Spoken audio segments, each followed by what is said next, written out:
Hi everyone, welcome back to our channel. In today's video, I'm going to show you how to save your progress using the Clipchamp app. It is a very simple process, so let's get started.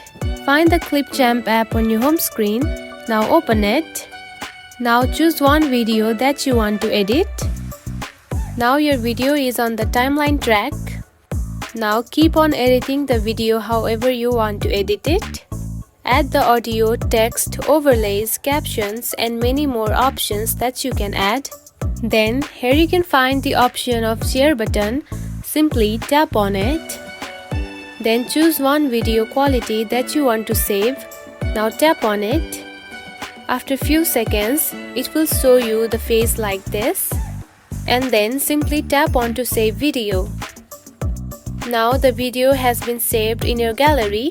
Now go to your gallery and search for it.